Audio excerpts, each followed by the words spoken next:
Bienvenidos a nuestra aula virtual. Hoy hablaremos sobre una fecha conmemorativa que es el día de la promulgación de la Constitución de 1917. Para entender cómo surge la Constitución de 1917, primero veremos cuáles fueron sus antecedentes. Por lo tanto, vamos a irnos hasta el año de 1913.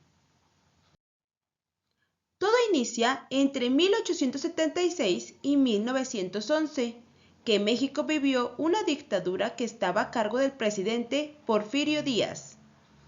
Al principio fue un gobierno legítimo, pero después fue una imposición.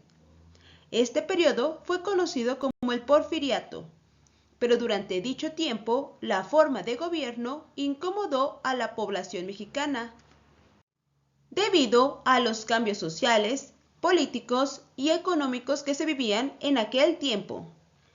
Tras permanecer más de 30 años en el poder, Porfirio Díaz fue derrocado por el movimiento antirreeleccionista de Francisco I. Madero.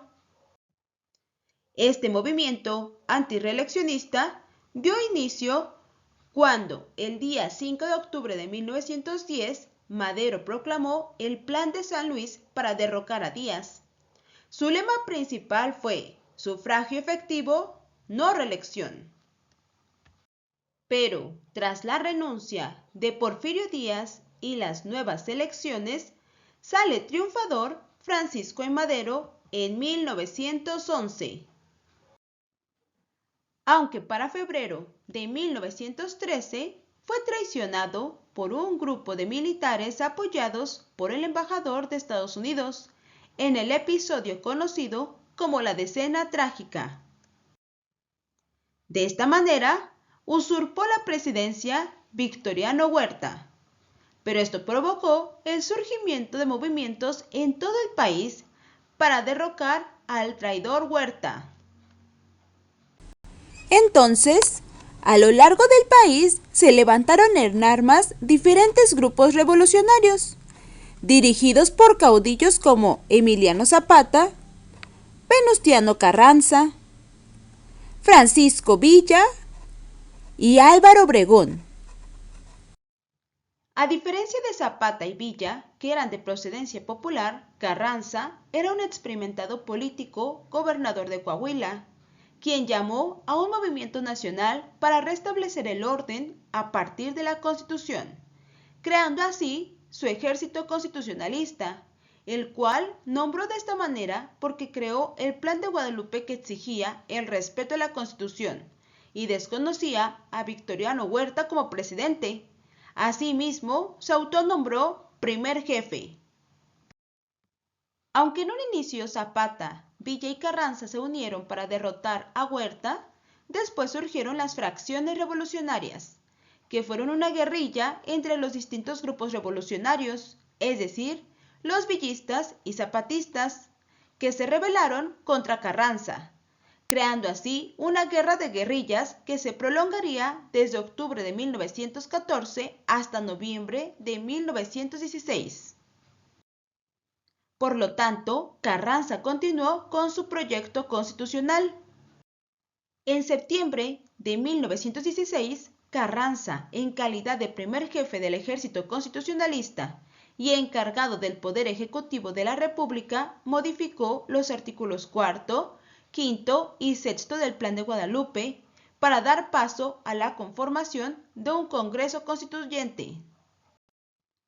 El Congreso Constituyente se instaló el 1 de diciembre de 1916 en el Teatro Iturbide de la ciudad de Querétaro, después de un proceso electoral nacional, organizado concretamente para analizar el proyecto constitucional que Venustiano Carranza envió para su deliberación.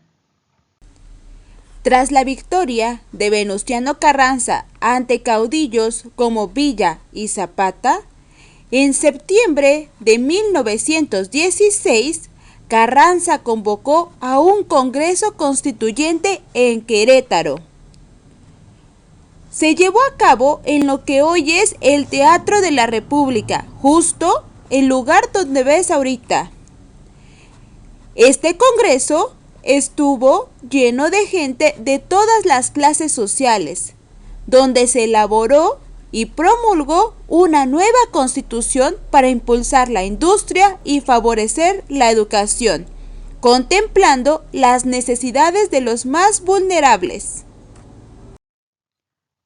Los participantes en este congreso nunca habían sido políticos ni eran cercanos al derecho formal, por lo que la redacción de la Constitución tenía un índole social, teniendo como objetivo que muchas de las demandas que guiaban la lucha armada quedaran plasmadas en artículos constitucionales. Esta constitución fue la primera a nivel mundial en implementar garantías sociales. Con ella, también fue el cierre oficial del periodo histórico conocido como la Revolución Mexicana.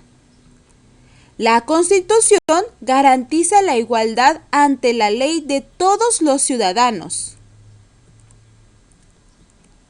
También establece la libertad de expresión, reunión y tránsito.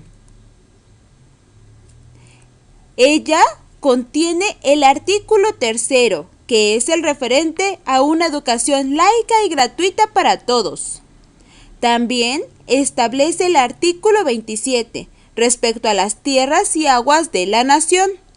Y otro artículo importante que contiene es el artículo 123, relacionado a todo lo laboral, donde establece una jornada de 8 horas, entre muchos otros.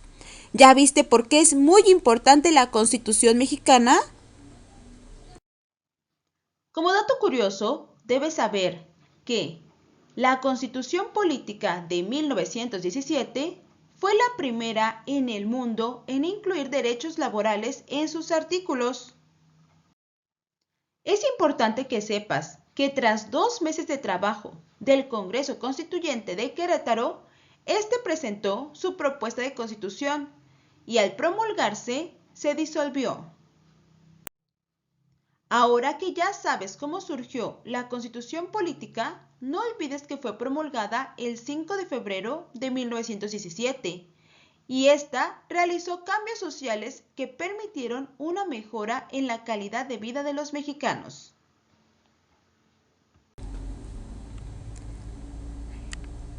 La nueva Constitución de 1917, que es la que actualmente nos rige, reformó la Constitución de 1857. Espero que te haya servido mucho este video y hayas aprendido mucho más sobre la historia de la Constitución que nos rige. Es importante que la conozcas y que sepas todos los artículos que contiene. No olvides suscribirte al canal y compartirlo. Gracias.